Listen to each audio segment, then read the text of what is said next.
See if it works. Good evening. This is session 4 of 4 of Dead Guys with Dan for C.S. Lewis. Feel free to help yourself to refreshments, but I'm going to go ahead and get started. Greetings to you if you're streaming in. Hope that you have as good a snacks as we do, but I highly doubt it. Good luck with that. Okay, let me switch over to the slides, and we will conclude our conversation about C.S. Lewis.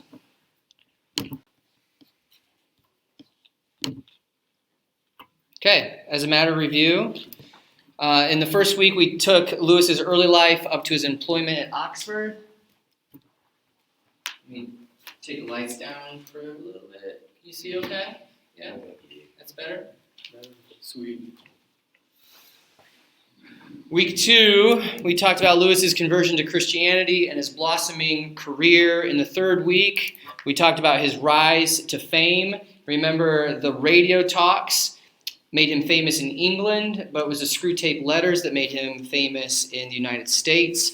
And we also talked about how he has increasingly difficult personal life as Mrs. Moore is aging. She has dementia. She's difficult to care for. His brother Warnie is struggling with alcoholism, but also professional difficulties as the faculty at Oxford is not all that impressed with his fame and considers his popular works to not be scholarly enough, and so there's increasing difficulty for him. He's passed over for a couple of promotions, and that's where we left him last week. We talked about the death of Mrs. Moore, and tonight we will conclude. So last week we started to talk about Narnia, and so I'm going to continue tonight to just begin in Narnia. So just imagine yourselves in the snowy wood, and enjoy your food. As long as it's not the witch's food, we'll be fine. We can rightly see Narnia as the imaginative outworking of the core philosophical and theological ideas Lewis had been developing since the mid-1930s, expressed in narrative or story rather than a rational manner. The Narnia novels express in the form of a story the same philosophical and theological arguments advanced in Miracles. Fiction becomes the means of allowing readers to see more, to see more than that, to enjoy the vision of reality Lewis had set out in his more apologetic work. So it's just a really interesting project for him to take his ideas and move them into a children's literature format to help people to see what they're like. McGrath is very helpful in helping us with a distinction between imaginative and imaginary. Imaginary is something that's fictitious. It's just made up, right? You imagine things that aren't true. Imaginative, we talked last week about the idea of a supposal, where you take true ideas and move them into a fictional setting and see how they work out in that fictitious setting. So there's a very helpful distinction between imaginative versus imaginary.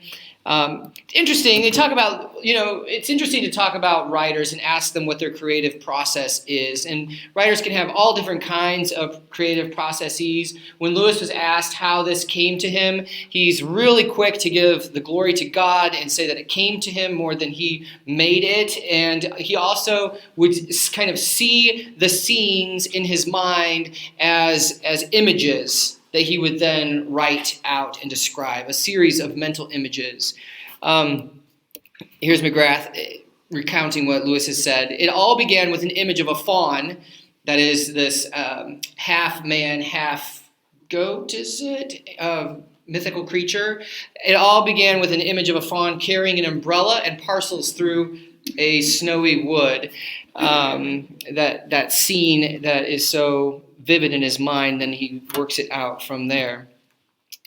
Then the composition of the series was generally fluid and easy, which is interesting because he's friends with Tolkien, who struggles for years and years and years to write. His just sort of flows out quite a bit faster. So to give you an idea of the timeline, Despite his mounting personal problems, he was able to write 5 of the 7 Narnia novels between the summer of 48 and the spring of 51, which is just 2.5 years. So that's a really, really fast output. The Last Battle was completed 2 years later in the spring of 53. And The Magician's Nephew, which in a lot of ways was the most challenging for him to write, he began in 48, kind of right along with the first one, which is The Lion, the Witch, and the Wardrobe, but it's not finished until the very end in 54. So between 48 and 54, with the bulk of it in that first part of that time frame. Now, here's McGrath commenting on this. Some would see Lewis's ease of composition as a mark of his genius. Others, however, most notably J.R.R. Tolkien, regarded the speed with which they were written as an indication of their shallowness. So he's initially criticized that these novels lack substance, particularly with Tolkien, who's interested in these extremely elaborate backstories with making up entire languages for his characters, and then his friend is just like ripping these out. You know, there's a pretty big difference between how they are. So from Tolkien's perspective, they lacked a strong and consistent backstory. They were mythological crossbreeds, lacking a sense of coherence. Why, Tolkien wondered, introduce Father Christmas into the story? He didn't really belong there. Harboring darker thoughts, Tolkien also suspected that Lewis had borrowed some of his own ideas and had woven them into the Narnia Chronicles without due acknowledgement. So there's a little bit of strain, and we talked a little bit about Tolkien and Lewis's relationship always being faithful, and they're always friends, but not quite as chummy as they were at the beginning, and there's several reasons for the strain. This is one of them. Now, McGrath's analysis of Narnia is fascinating. So I keep recommending to you this biography by Alistair McGrath, and he's got 2 chapters just on Narnia that are worth the price of the book. So even if you didn't read the whole thing, but you're interested in Narnia, you like Narnia, his analysis is fascinating. I'll just pull a few things to continue to elaborate on this commercial to get you excited to buy it, but here it is. There are obvious, and now that you know more, a lot of you already knew this, but more of his biography you can see reflected in the series. So there are parallels in Lewis's childhood and later life reflected in the Narnia Chronicles. For example, there is a character who has a sick mother, right? Who has a healing apple that heals his mom, right? And we can see that Lewis knew what it was like to have a sick mom and to dream and hope for her healing, which did not occur. She died. And so you can kind of see some of his own biography woven into the story.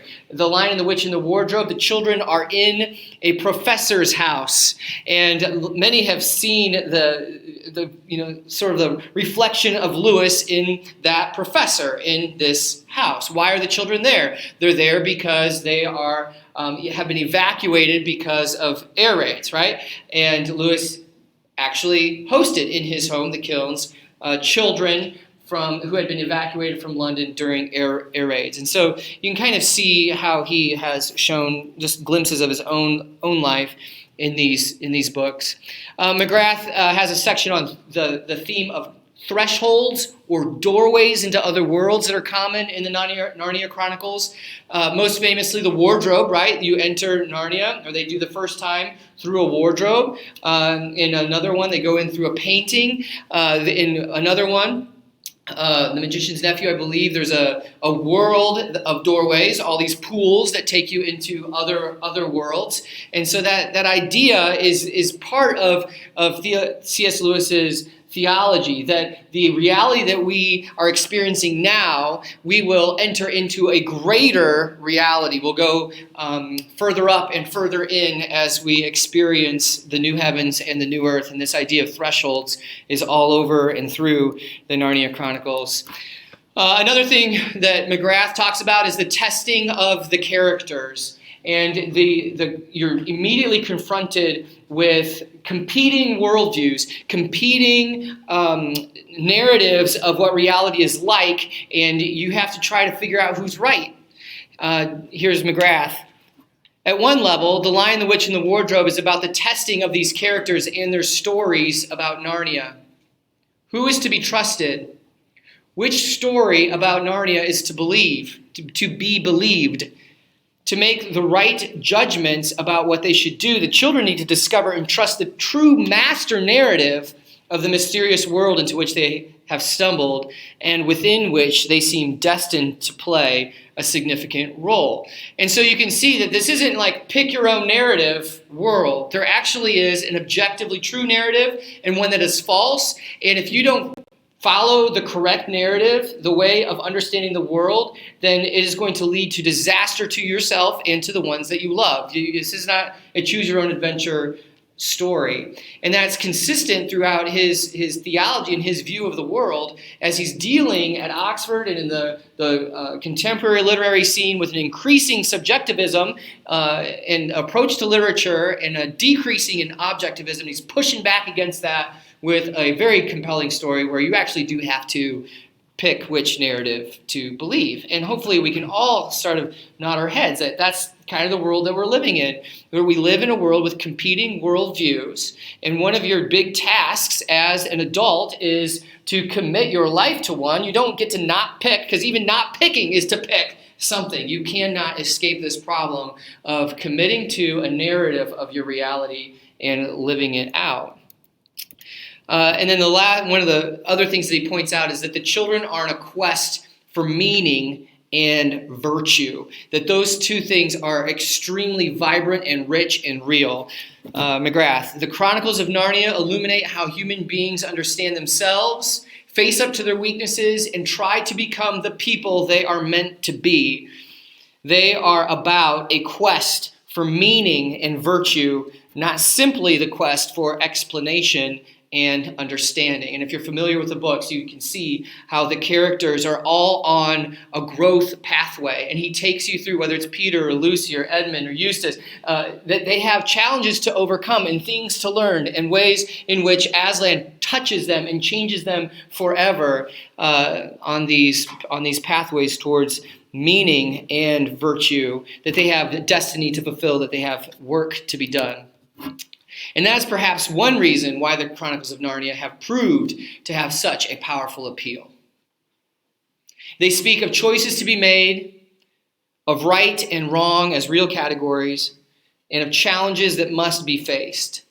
Yet this vision of goodness and greatness is not set forth as a logical or reasoned argument, but is affirmed and explored through the telling of a story that captures the imagination. Through the influence of his friend, the poet and novelist Charles Williams, in the early 1940s, Lewis discovered the power of the imagination to make readers long for moral goodness. So we're back to that theme that we've been talking about for 4 weeks, this idea of longing, that when you're reading them, you want them to make the right choice. You hope that they do the right thing. It was Williams, he declared, who taught him that when the old poets made some virtue their theme, they were not teaching but adoring, and that what we take for the didactic or the teaching is often the enchanted. The key to moral improvement is thus the captivation of the imagination through powerful stories telling of brave knights and heroic courage. Such stories inspire and ennoble, making us yearn to do the same in our own worlds. And that is kind of countercultural idea, that you would put virtue in a story and write it in such a way that people long for the right thing to happen is awesome. So, quest for meaning and virtue. A note about the illustrations. So, if you're familiar with the Narnia Chronicles, the illustrations themselves are quite famous. Tolkien recommends Pauline Baynes as an illustrator for the Narnia Chronicles because she had done some work for him, not on Lord of the Rings, but on another project. And the illustrations, he just loved the illustrations. And so he's saying, you got to use her. She'll do an amazing job. And she really did. Though, it's interesting, Lewis didn't necessarily like the illustrations that much at first. And so he's kind of cold. The relationship's a little cold. And it takes several years after he realizes how much maybe other people love the illustrations, for him to really applaud her work and for that whole thing to warm up. By the end, when he's receiving awards for these novels, he is being very honoring to the illustrator and saying, you deserve this too. The illustrations are part of the book. They're important. But McGrath says that this is probably the most iconic image. You can agree with him or not, that when a lot of people who love this think of this, they think of this this meeting with Lucy and Tumnus in the snowy wood walking down a pathway. So that's there, and it is quite amazing, isn't it?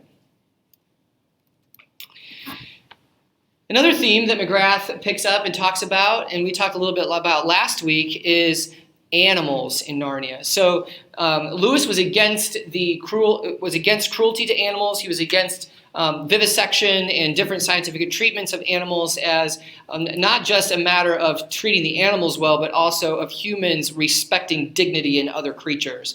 That it's not, if you espouse to a strictly naturalistic Darwinian worldview and you're cruel to animals and you just think that humans are other animals, you're not very far away from doing the very thing to animals to humans that we saw happen in the Second World War especially. So how are the animals in Narnia? I mean, we could talk all night about the cosmology of the animals. Who are these?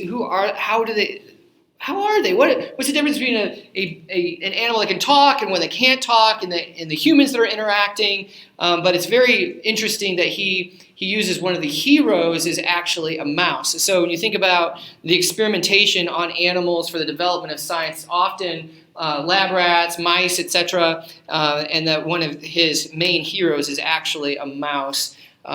He's presenting the reader with a certain way of thinking about animals. Mere Christianity allows us to understand Christian ideas. The Narnia stories allow us to step inside and experience the Christian story and to judge it by its ability to make sense of things. We talked a lot in the last 3 weeks about the explanatory power of Christianity, and to chime in with our deepest intuitions about truth, beauty, and goodness.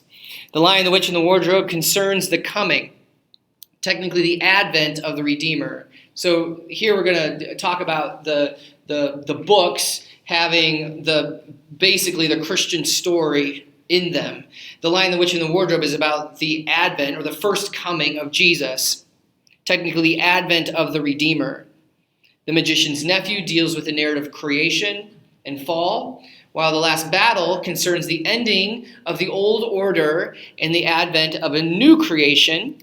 And then the remaining 4 novels, Prince Caspian, The Voyage of the Dawn Treader, The Horse and His Boy, and The Silver Chair, deal with the period between these 2 advents. Sound familiar? Right? We have a creation narrative, a fall narrative. We have an advent narrative, Jesus coming to earth. And then we, the church, are living between the first advent and the one that we're longing for, the second one. And so you can see how it's set up to mirror our own reality. Deal with the period between the 2 advents. Lewis here explores the life of faith, lived in the tension between the past and future comings of Aslan. Aslan is, I love this sentence, guys, Aslan is now at one and the same time an object of memory and hope. It's exactly how we think about Jesus, an object of memory and hope. Every time we take the Lord's Supper, we talk about remembering what happened in the past and longing for when we will eat that meal with him at the marriage supper of the Lamb. We talk about commemoration and longing with reference to Christ. And of course, he's with us now, just in a different way.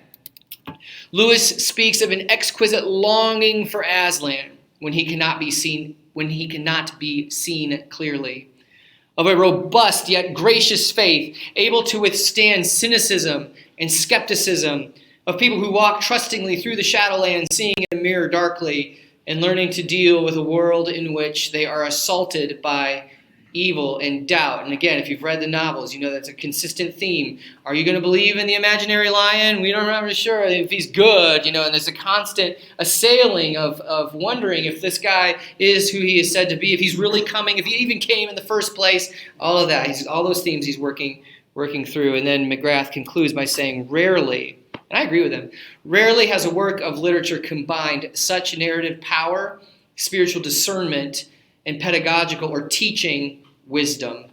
It's just brilliant. Lewis says, I don't know where the lion came from. So we're going to shift and talk about Aslan for a little bit specifically. We don't have a lot of time, but I love this part. I don't know where the lion came from or why he came, but once he was there, he pulled the whole story together. So again, Lewis, in his way, kind of talks about the story happening to him, or the characters showing up, and then he writes about them. Obviously, and he will make this explicit, that the lion imagery is Christian imagery. He's the Lion of Judah, the root of David from Revelation 5:5, and also all through the Scripture. Also, interestingly, his childhood church, St. Mark's Anglican Church in Dundalk near Belfast, the lion is the symbol of that particular parish. He pronounces it Aslan. It's a Turkish for lion. And he says, of course, I meant the Lion of Judah. Aslan evokes in us, or is supposed to, the way he's written it, awe and wonder. He's wild, not tame. The idea of the numinous, or this inspiring kind of largeness that creates longing in us, a nostalgia for paradise, which evokes an overwhelming sense of belonging elsewhere. That's what he's trying to make the reader feel when they're reading these stories. So here's a pretty famous quote, maybe some of your favorites. The beaver says, Aslan is on the move, perhaps has already landed. And now a very curious thing happened, the narrator says. None of the children knew who Aslan was any more than you do. But the moment the beaver had spoken these words, everyone felt quite different. Perhaps it has happened to you in a dream that someone says something which you don't understand, but in the dream it feels as if it had some enormous meaning, either a terrifying one, which turns the whole dream into a nightmare, or else a lovely meaning, too lovely to put into words, which makes the dream so beautiful that you remember it all your life and are always wishing you could get into that dream again. It was like that now. At the name of Aslan, each one of the children felt something jump in its inside. Edmund felt a sensation of the mysterious horror. Peter felt suddenly brave and adventurous. Susan felt as if some delicious smell or some delightful strain of music had just floated by her, and Lucy got the feeling you have when you wake up in the morning and realize that it is the beginning of the holidays or the beginning of summer. So in just a few quick lines, he is able to do that. And when we were talking about his own wrestling with God, when he is trying to decide between reason, thinks he has to decide between reason and imagination, and joy being that integration between the two, that these types of thoughts and feelings that he had, those little snippets where a smell from a flower or a glimpse of something, of a landscape, a vision, it kind of opens and then shuts. And then you have that longing, that he has woven that into the narrative in a way that is actually quite a bit easier to experience than when he's sort of waxing eloquent in a rational argument, like Surprised by Joy, for example.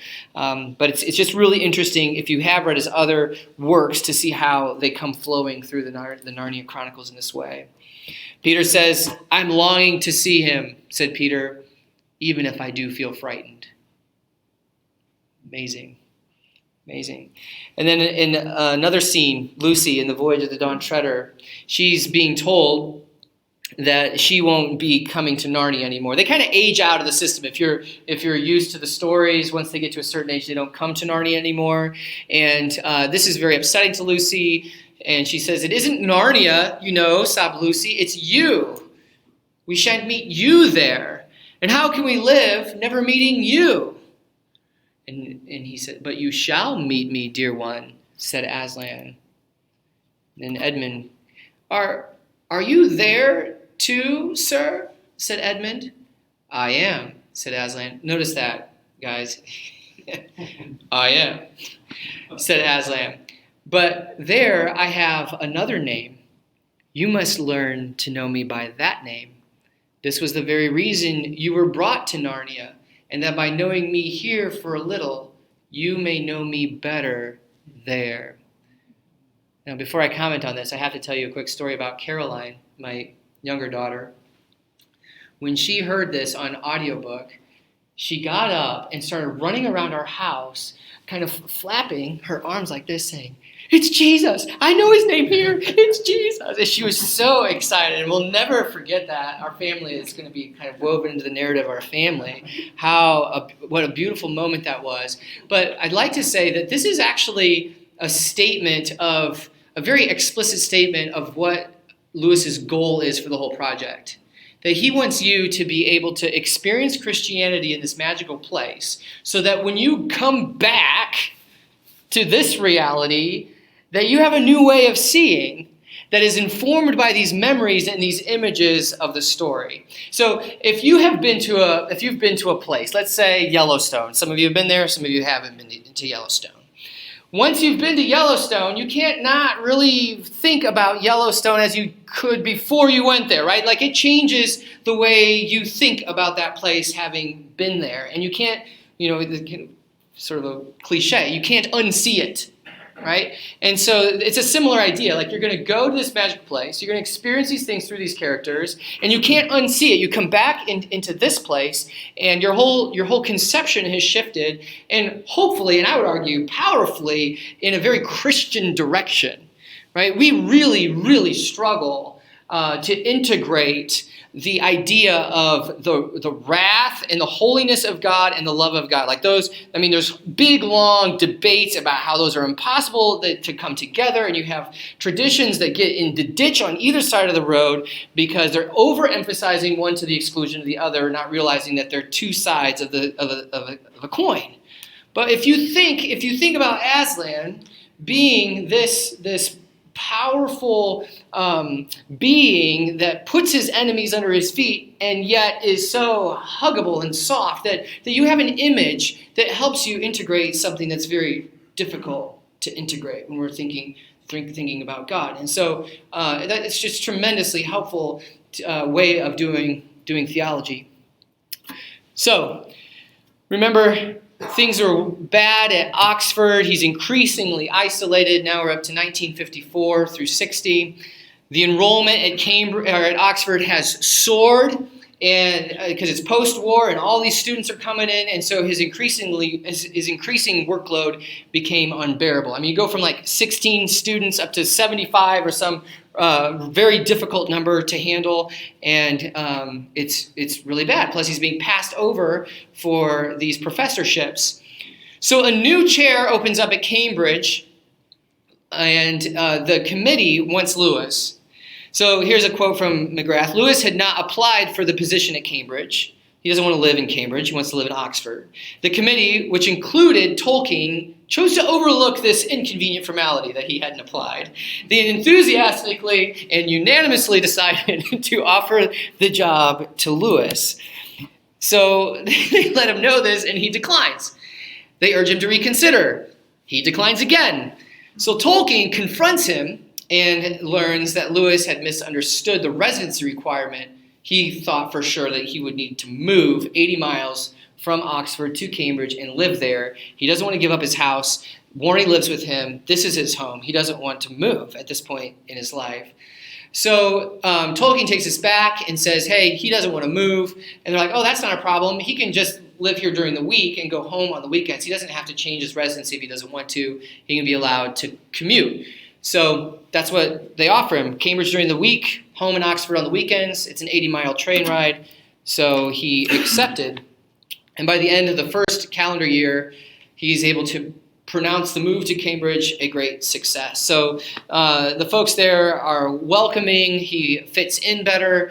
There isn't all this animosity. He has this professorship, so he's able to do more writing and research and less tutorial responsibilities. And so he has a very productive phase between 54 and 60, just with a better employment situation. So he's there until he resigns in 1963 due to poor health. And while there, he writes 13 books and 44 articles in 6 years. So That seems prolific to me. I don't know what you think. Enter in Joy Davidman Gresham. So on Monday, April 23rd, 1956, Lewis married an American divorcee 16 years his junior in a civil ceremony. Like, whoa. And it's a pretty private thing, but you'd have to have witnesses, so he's got a couple of friends, but he keeps it on the shush. Tolkien was not there, and it would be some time before he even heard of it.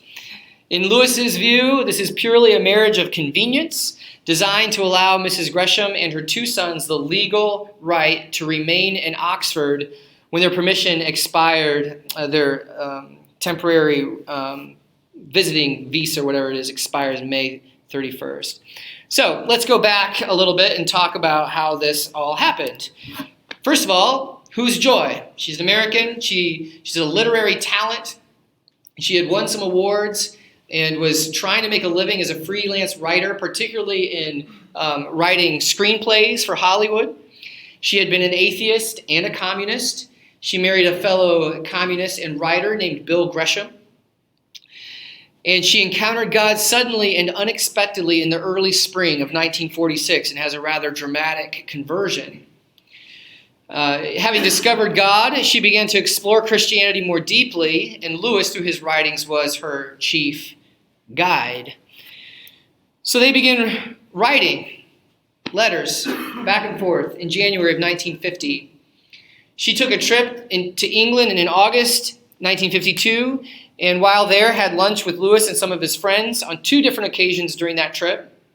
Things were going well. She continues to initiate. He's happy to respond. She's invited to Christmas at the Kilns, and the experience, she says, made her a complete Anglo-maniac who was desperate to transplant, leave America and live in England. At that time, Joy's marriage is on the rocks. He is still an atheist and has told Joy that he doesn't want to be married to her anymore, but rather would like to marry Joy's cousin, Renee. So by the end of February 1953, they agreed to a divorce. She moves to London in November with her 2 sons, David, who's age 9, and Douglas, age 8. Her prospects in America as a former communist writer are bleak. So she's no longer with her husband, and remember, this is the 50s, and America is not keen on communism at all. So she's very worried about her economic prospects. I'm not with my husband. How am I going to make money for myself and my 2 sons? And so she's trying to get over to England. Now, while she's there, her visiting visa does not permit her to make money on English soil at all. No job. No, you are not making money here. And so she moves from London to Oxford in 55, and Lewis is helping her out. He's paying her rent and very likely the school fees for her sons, but it's all kept very quiet. And their friendship continues to develop. They're good friends. She's funny. She's talented. She's helpful. McGrath says she's midwife to 3 of Lewis's late books, including Till We Have Faces, 1956, widely regarded as one of Lewis's most important novels. She's kind of an editor, collaborator, and the 2 others that are important in this phase are Reflections on the Psalms and The Four Loves. So they have this civil marriage as a way for Lewis to kind of rescue her from her plight. Fine, we can keep you in the country, you won't have to leave, and you'll be able to make money eventually, etc. But the people who knew about it were not happy. The civil marriage was frowned upon. Most of Lewis's friends believed that she was manipulating him, a gold digger out to secure her own future and that of her sons. So they find the situation alarming, but it continues. And Lewis's view of marriage, that you could just sort of to help somebody out, to keep them in the country, if that's all marriage is to you, that's upsetting to Tolkien, remember, who is a Roman Catholic, who has a very high view of marriage. Marriage is like communion. It's a holy order. It's a very holy thing, and Tolkien doesn't like that low view. Wait, you're getting married for convenience? What is this? And he regarded the relationship with undisguised hostility. Also, this is an aside. Have any of you guys seen the Shadowlands movie? Some of you? So McGrath is mildly critical of how the relationship is romanticized, overly romanticized, he would say, in the Shadowlands movie. We don't need to get into that now unless you're interested in talking about it more. That really the love develops after she becomes sick more than on the front end, but that can be something we talk about later. And McGrath is careful to point out that even he thinks that Lewis is thinking about this civil marriage in this way because he's also supporting other American women writers with his money at this time. The relationship, the friendship with Joy doesn't cause him to cut off other close female friends that he has in his life. He maintains close female friendships that Joy does not displace. He views the marriage as a matter of chivalrous generosity. But soon she begins exercising her rights as wife, and Warnie kind of saw it coming. A lot of his friends saw it coming, and but she's like, we want to live with you in the kilns. And so in 56, Lewis reluctantly agreed to install Davidman and her two sons at the kilns, and it sets up conflict. It sets up conflict between Davidman and Maureen Moore. Do you remember Maureen? The relationship with the house is complicated. If you remember a couple weeks ago, we talked about Mrs. Moore, C.S. Lewis, Maureen, the daughter, and Warnie kind of going in together on the house.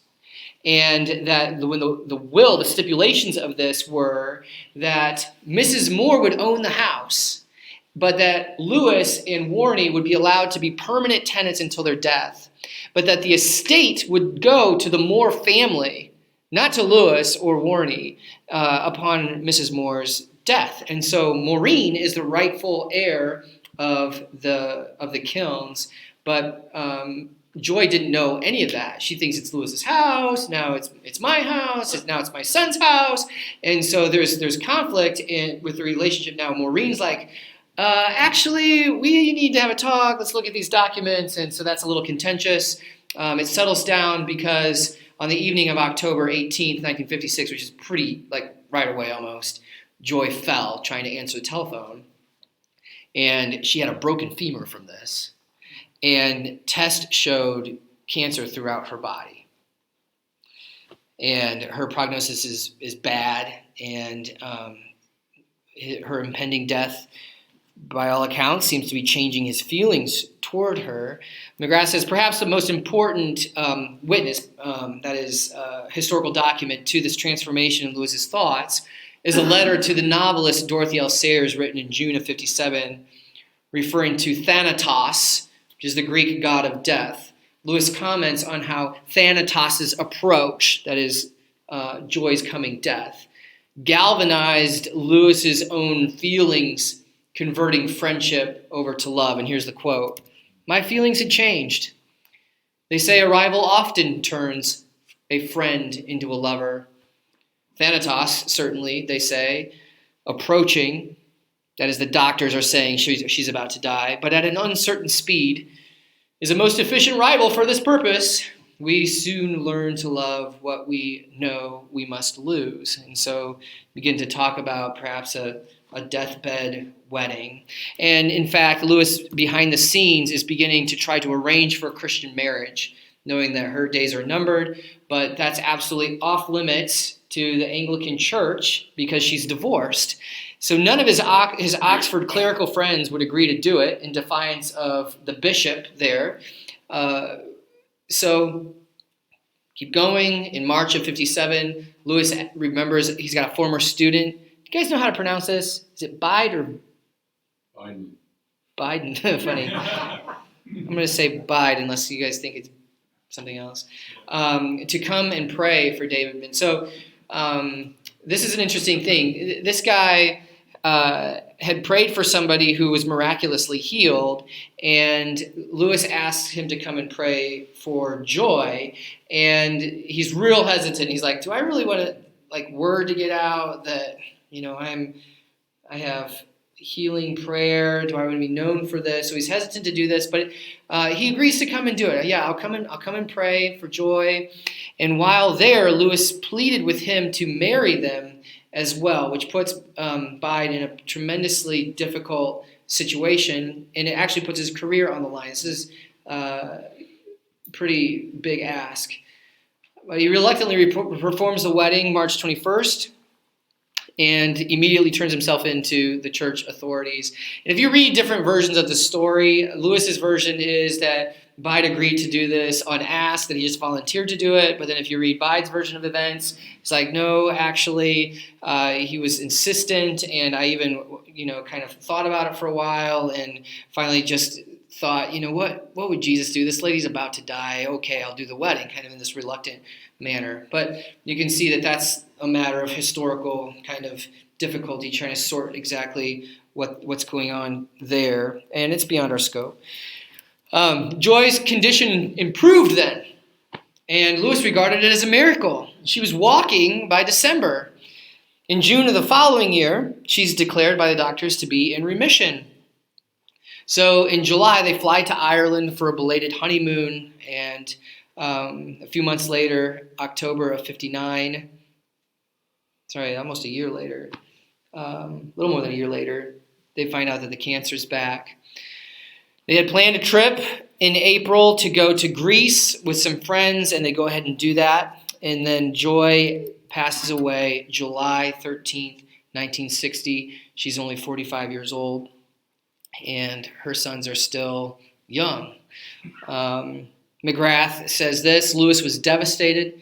Not only had he lost his wife, whom he had nursed through her illness and had come to love, he had also lost a personal muse, a source of literary encouragement and inspiration. She's actually quite helpful in his work. So in this bereavement, he writes a very famous work called A Grief Observed. And it's raw, it's intense. I don't know if you guys have read it, but it's hard. I mean, he wrestles with his emotions, with his doubts, with unanswered and unanswerable questions. And he wonders, what should I do with this? It talks with somebody to decide, this would help people. Let's go ahead and publish it. But we're going to conceal that it's me, because he doesn't want to embarrass anybody. He's trying to keep it on the DL. So how does he conceal it? He takes it to a different publisher than he normally would. He has an agent take it, and so that he's not going, he uses a pen name and not his name, and he changes his style considerably so that it doesn't feel as Lewis-ish as his other works are. And it seemed to work pretty well. A few early readers of the work appeared to have made the connection with Lewis. The work takes on the emotional experience of grief in a way that Problem with Pain does not. So if you remember, one of the early works in Lewis's career is to tackle the problem of pain and suffering. How does it jive, if you will, with a good God who is all-powerful and all-knowing and all-good? How can we then have pain and suffering? So it's his work on trying to discuss that classic problem, the problem of evil and pain and suffering. But that book is a very rational book. It's a detached book. It's a philosophical treatise, if you will. It's not interested in unpacking or working through the actual trauma that people go through, the emotional turmoil of grief. And so people like to say you've got sort of the reasoned out thing over here, and then you got the raw trauma thing over here, and they can kind of form a set. Or if you want to think about A Grief Observed being the mature thought of that early rationalization or the integration of these, then you can kind of think about those in two different ways. It was so helpful that some people were even recommending it to Lewis. You should read this. It will help you. As an excellent account of the process of grieving, quite unaware of its true origins. Now, it is so raw and difficult that if you're not reading carefully and you don't know something about his later writings, people have used that book to say that Lewis ended his life not as a Christian, that this event caused him to walk away, that he was no longer a Christian, but he was going to be an agnostic. And McGrath argues vigorously against this. This is his words. Some have mistakenly concluded that a grief observed is a tacit acknowledgement of the explanatory failure of Christianity, and that Lewis emerged from this process of grieving as an agnostic or an unbelieving person in Christianity. But this is a hasty and superficial conclusion and shows a lack of familiarity with the text itself or with Lewis's subsequent writings. It must be remembered that a grief observed describes what Lewis regards as a process of testing, not a testing of God, but a testing of Lewis. God has not been trying an experiment on my faith or love in order to find out their quality. He knew that already. It was I who didn't. So that's a very, very insightful comment. Those wishing to present Lewis as having become an agnostic at this time must selectively freeze that narrative, presenting one of its frames or phases as its final outcome. Lewis makes it clear that in his distress, he sets out to explore every intellectual option open to him. No stone was to remain unturned, no path unexplored. Maybe there was no God, maybe there is a God, but he turns out to be a sadistic tyrant. Maybe faith is just a dream. So he explores those options to him and finds them lacking. Like the psalmist, Lewis plumbs the depths of despair, relentlessly and thoroughly, determined to wrest the hidden meaning from their darkness. Finally, Lewis begins to recover a sense of spiritual balance, recalibrating his theology in light of the shattering events of the previous weeks. So imagine this man. This man has experienced the death of 3 women who were extremely important to him over his lifetime. The first in his childhood, when his dear mother dies. It affects him the rest of his life. And then he is with Mrs. Moore for years and years and years. She dies. And then this wife, who he deeply loves, for a short period of time, she dies. And that amount of suffering, I think, is one of the reasons why there's wisdom in Lewis that is helpful to all of us, because he has experienced a pretty difficult life. Now Lewis's own health begins to decline. In July of 1961, he is scheduled to have prostate surgery, but this is canceled because his heart and kidneys are failing him. So he goes in, and they're like, "We can't operate on you. You're a mess."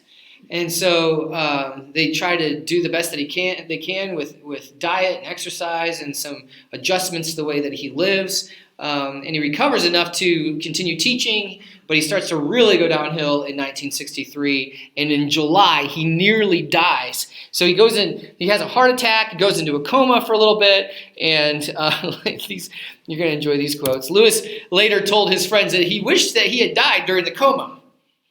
The whole experience, he later wrote to his friend, Cecil Harwood, was very gentle. And it seemed a shame, having reached the gate so easily, not to be allowed to go through.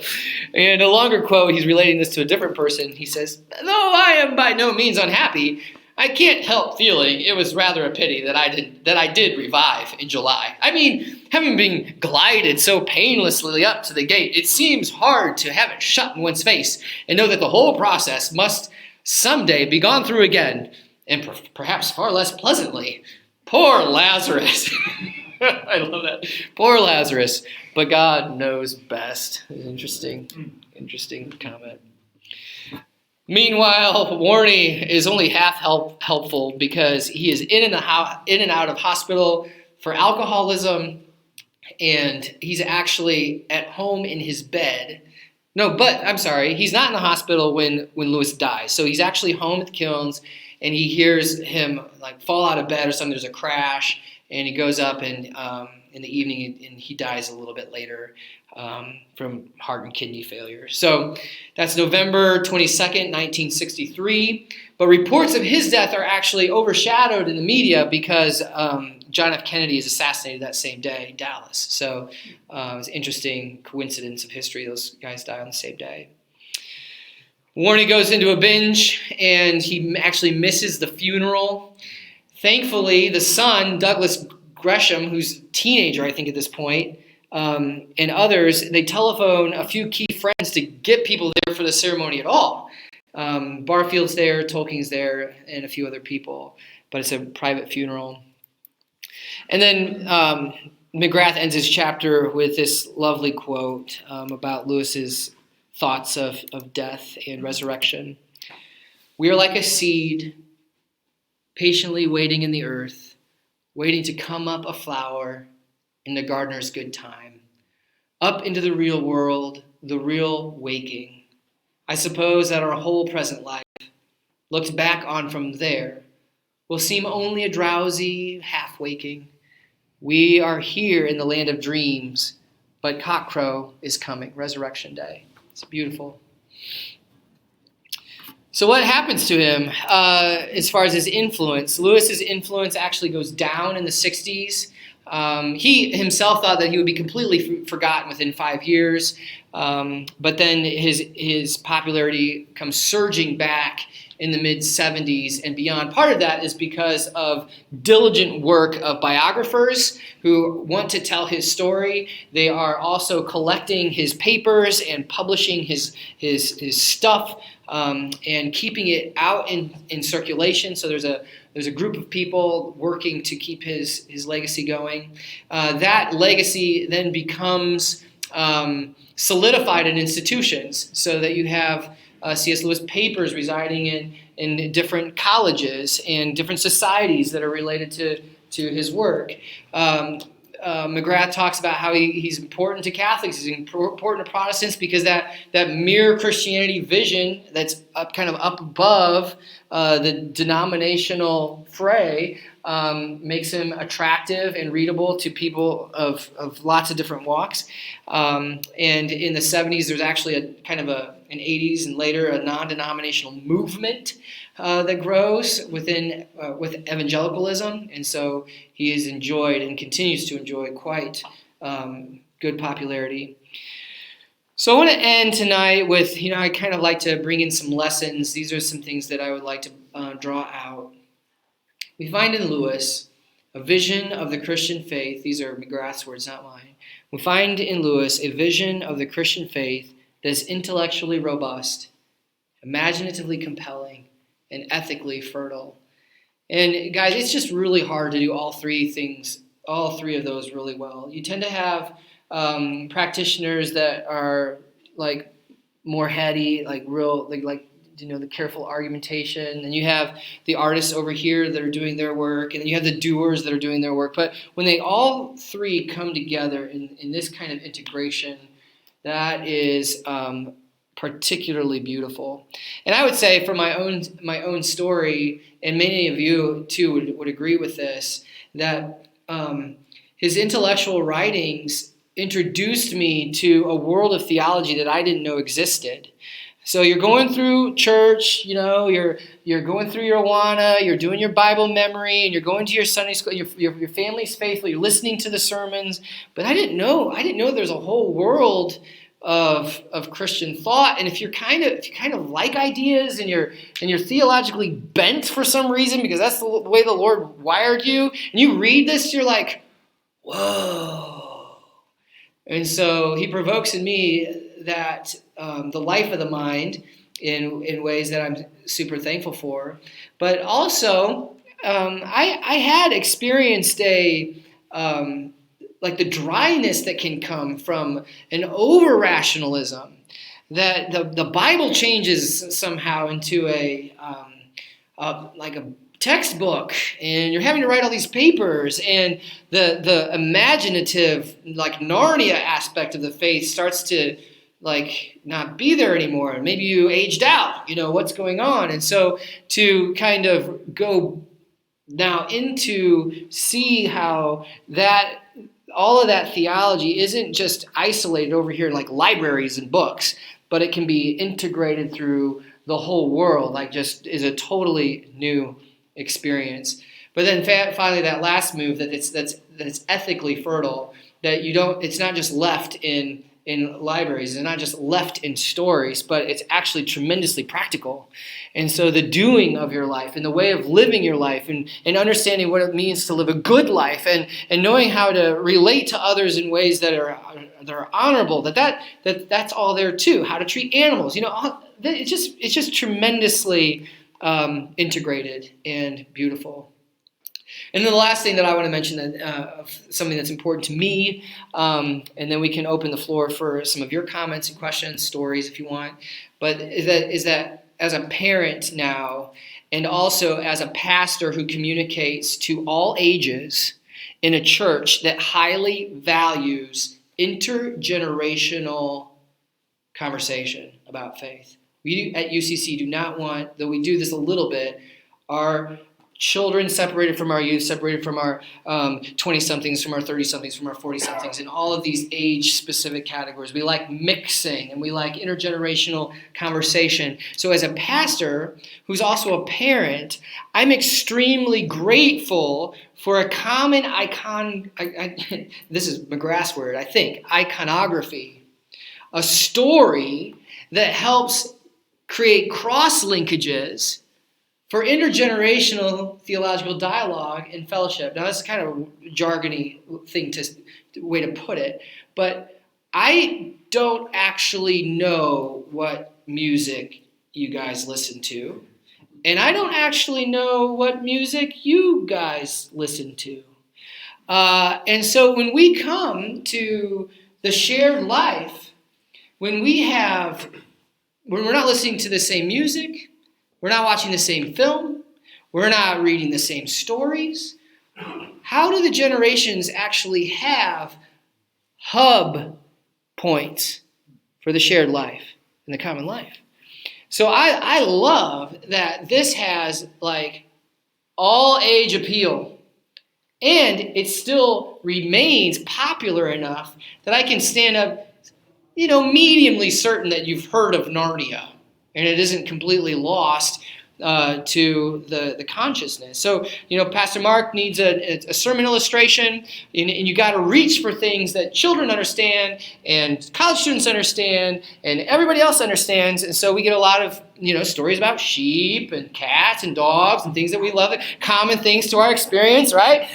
And we love that, right? And when I'm up there, I'm grabbing for nursing illustrations, things that we kind of all understand. We've all been to the doctor. We kind of all know what it's like to have a Band-Aid. You're reaching for common experience. But how lovely to also have a treasure trove of common stories that are not only good but deeply Christian, so that you can pull this out, and we can do in our theological projects and in our teaching and even in our parenting have this common storying. And so I would encourage you to build that up. And so at least at the Blosser household, we're trying to be deeply in this together, so that we have a way of talking to each other that isn't quite so isolated, but is more integrated. So those are my observations for tonight, and I could have taken up all our time, but I think that would not be fair, because I would like to hear from you, and whether you have testimonies, or you have things that you feel that we couldn't get to. Understand that we could have talked a whole year about gone through the works, and you guys, if you want to have book clubs or whatever spin-offs from this, I think that's a great idea. There's a ton more to talk about. So my last slide, and I'll put this up here while we have our conversation, is dear Mr. Tumnus and Lucy taking their walk through the woods, and I hope that you love it. So what would you like to talk about? The floor is yours. Did he ever finally get a PhD or whatever we call it? Was he a doctor? No, I don't think he was a doctor. The question is, did he ever get a PhD? Somebody who knows more about the differences between the American system and the British system could tell me about terminal degrees. I don't actually know. I think they call it a DPhil, Doctor of Philosophy. Doctor of Philosophy there, maybe. Yes, Rob. Couple quick things. recall one of my favorite images comes from the last battle, where there's this, much of what happens centers on this stable. And then it's explained later that what was in the stable was much bigger than what was outside the stable. And just things like that to get your head around is amazing. Also, Tolkien's complained that he stole from him. I mean, we're just telling similar stories over and over in different ways. If he stole from anybody, it was George MacDonald. I've read a couple of MacDonald's recently, and they're fantastic right now as far as going through doors and portals and those kinds of things. I mean, and of course, Lewis cites McDonald's often. And also, I thought you might want to share these with people.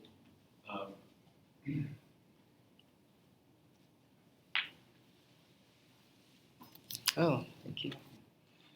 So Rob's made several comments. One is that he loves the scene and the whole idea in The Last Battle where there's this focus on the stable, and you eventually find out that the world inside the stable is bigger than anything outside the stable. Kind of mind-blowing idea of going further up and further in, and he keeps kind of going on that.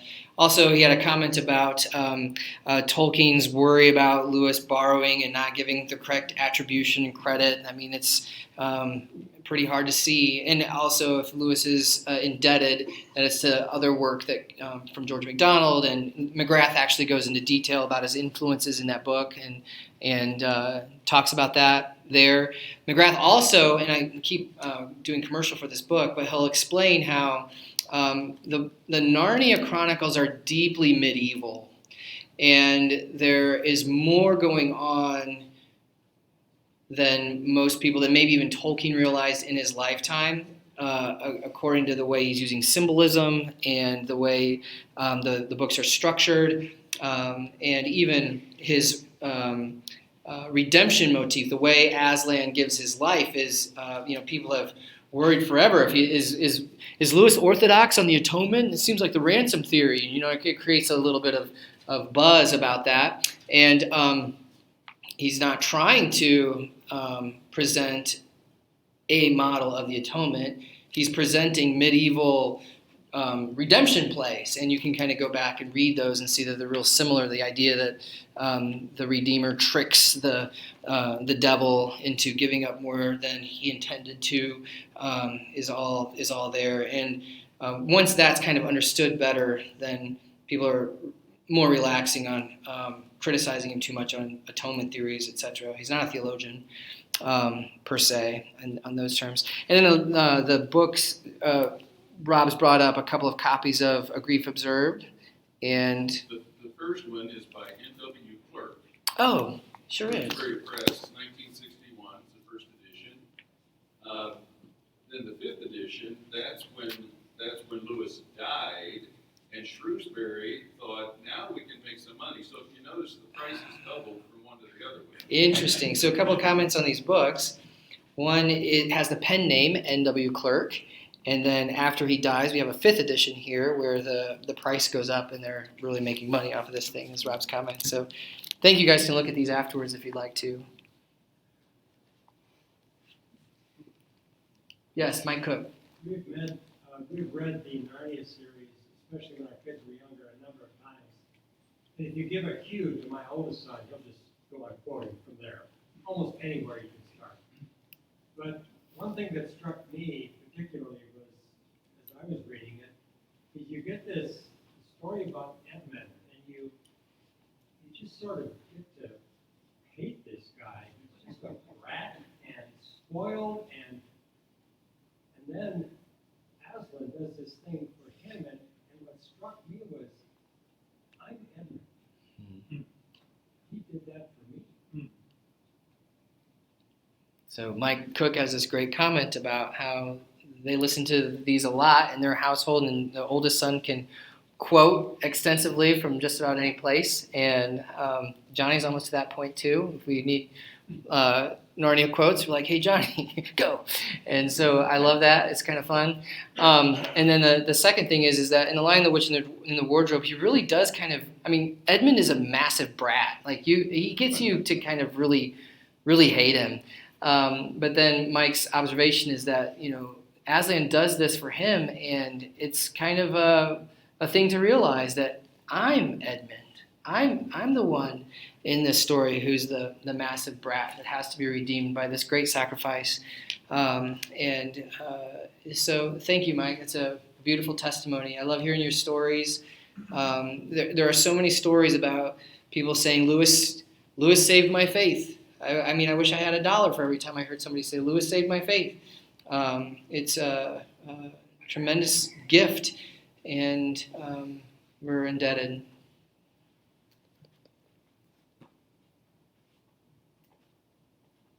Mark, first. Go ahead. I was in graduate school in a dating relationship when she became a Christian through her parents and challenged me in my agnosticism. And anything I said just made her cry. So I was desperate. I asked some friends, what could I do? And they said, there's a religious bookstore on block off campus. I'm sure you'll find some things against Christianity. It's called The Upper Room. I should have known. The owner of the bookstore explained my problem to him. I needed something to show her Christianity was stupid. And he sold me 12 Little Know Why You Believe in Your Christianity. And I started reading Your Christianity, and I was shocked. I was hurt. And I didn't do anything about it for a week. And I realized, here I believed it, and I didn't want it. And that's stupid. And the problem with most non-believers is it takes a willingness to believe in order to believe. So all the evidences don't matter unless you're willing to step over. And I did. And it was a great experience. Wonderful. It has been. Wonderful. So Mark's comment is that he was in a dating relationship with a Christian. He was an agnostic and is looking for ways to kind of prove that Christianity is stupid. Goes to a religious bookstore and is sold a copy of Paul Little's Know Why You Believe, is that the correct title? And Mere Christianity, and as he's reading this, is just undone, and realizes that you actually have to have a willingness to believe. It isn't enough just to hear the arguments. You have to want to cross over, and that Mark did, and it's changed his life. And we're glad, brother. Thank you for your testimony. And I think you have had at least the early part of your career was related to apologetics and going to secular campuses and presenting a compelling case for Christianity. And so appreciate that. Thank you. Mike, did you have another comment? Yeah. Okay. There's just one other term that I love in the books of Narnia. It's called the deep magic. So it explains, like, this is a mystery, and we still think it's a mystery. How did this all happen? And Lewis just calls it deep magic. Lovely. So Mike is saying that he loves the concept and the phrase in Narnia about the deep magic to refer to unexplainable mysteries and just kind of leave you there, and that's actually a super helpful way, I think, for us to kind of realize that, you know what, there are unanswerable questions on this side. There's deep theology. The water is just deeper than you can see, and so there's that release to, okay, I don't know, and that's okay. I'm in good hands. So, yeah, I appreciate that. It's a very, very good thing. And one of my favorite, the resurrection scene in The Lion, the Witch, and the Wardrobe is just fabulous. I mean, I don't know what your favorite scenes are. We could spend a moment talking about what your favorite scenes are.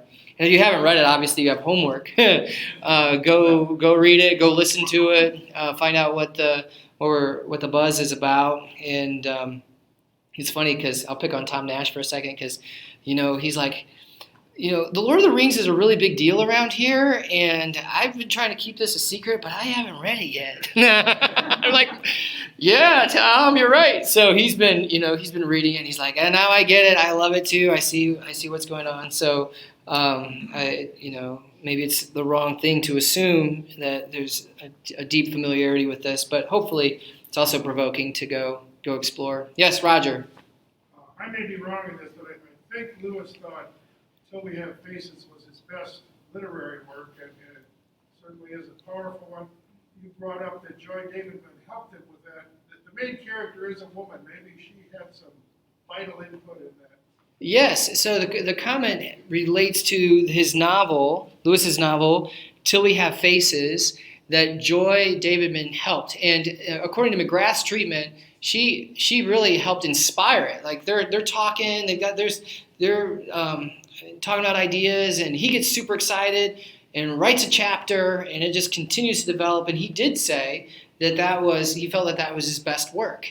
And it received kind of cool critical reception. It didn't sell very well. Critics didn't like it very well.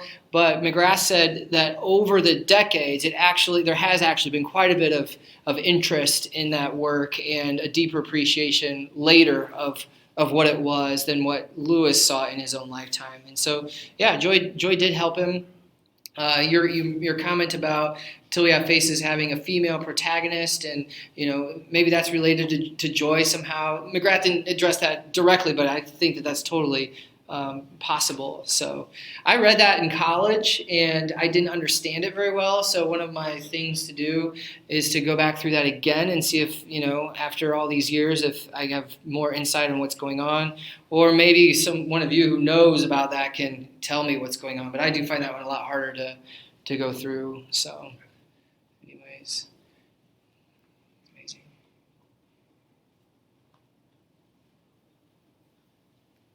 We have on campus the C.S. Lewis Library, right? Yeah, so the comment is there's something for C.S. Lewis archive, or part of the library is devoted to C.S. Lewis. Like if you want further, would it be advantage to go over there?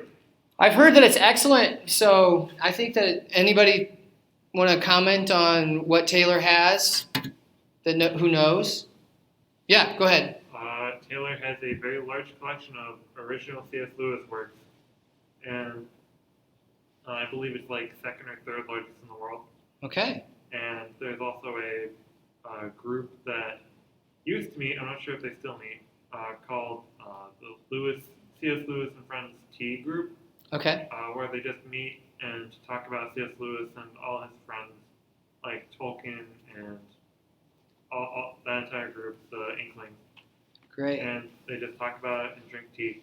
Awesome. So comment is that there is a pretty good collection of original stuff related to Lewis over at Taylor, and that there at least used to be a group meeting that was interested in discussing his works and having tea together. So yeah, I think it's worth doing.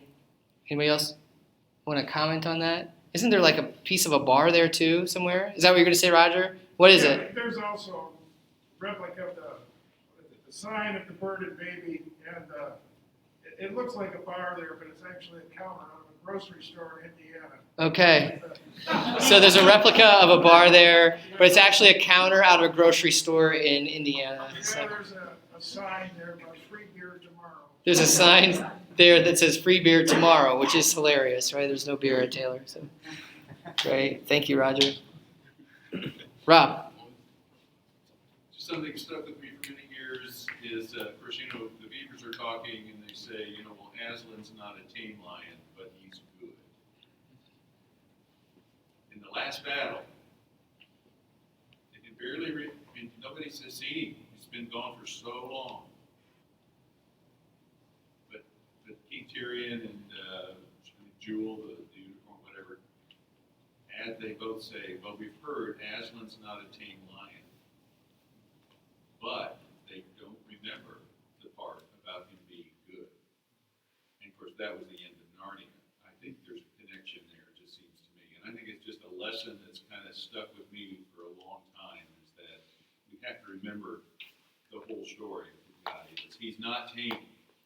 We need to hold him in awe and in fear. But we have to remember he's good. And that's what was forgotten. Excellent comment, Rob. I'll do my best to replicate this, but you said that extremely well. Comment is that in The Lion, the Witch, and the Wardrobe, the Beavers are saying he's not a tame lion. Aslan's not a tame lion, but he's good.